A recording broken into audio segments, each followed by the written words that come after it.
Anambra State Government achịkọbago ọgbakọ otu ụbọchị ha na ndị Association of Private Medical Practitioners of Nigeria Anambra State Chapter anọrọ ebe ahụ wee kpọọ ka enwe njikọta maka ịhụ na a na-akwalite ezi ahụike na steeti a. Ya bụ ọgbakọ bụ nke e nwere na ọka ọ dọtara ndị isi na ya bụ otu ma ndị isi na ya bụ otu si ebe dị iche iche na steeti a wee bịa. Chibuzo Okoye wetara ya ụka.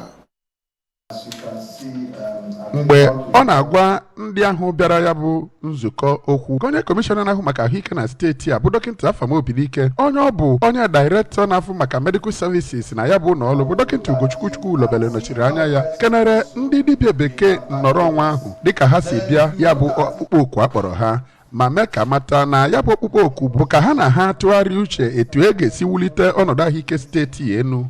Dọkịta Obidike gara n'ihu mee ka mata na ọchịchị gọvanọ Chukwuma Soludo dị njikere ka ya na ndị dibịa nnọrọ onwe ahụ lụkọ ọlụ kamgbe ọ bụ na ndị dibịa nnọrọ onwe ahụ bụ ndị na-afụ ndị mmadụ na-achọ inweta ahụike karịsịa wee lụọ n'ogo ruru pasentị 70 na steeti a. Ya bụ onye kọmishọna kwaziri arịrị maka akparamagwa ụfọdụ ndị dibịa nnọrọ onwe ahụ ndị anaghị abịa ka ha kwụọ ụgwọ ụlọọgwụ ha etu o kwesịrị ma ọ bụkwa kwụọ ụgwọ akwụkwọ ikike ha ma kwue na ya bụ ọkpụkpọ oku akpọrọ ha ga-eme ka atụgharị uche etu e ga-esi wee mee ka ihe niile na-aga ọfụma. Onye isi oche otu ndị dibịa nnọrọ onwe ahụ bụ dọkịta Sylvia Ezievuo gosipụtara obi aṅụrị ya maka ya bụ ọkpụkpọ oku ma kwuo na akpọbeghị ha ụdị oku a kamgbe afọ 3 gara aga ma kwezie nkwa na otu ya dị njikere ịlụkọ ọrụ ya na gọọmenti steeti a iji kwalite ahụike nke ndị Anambra. Onye isi oche otu ndị dibịa bekee na steeti a bụ dọkịta Jane Ezeọnụ,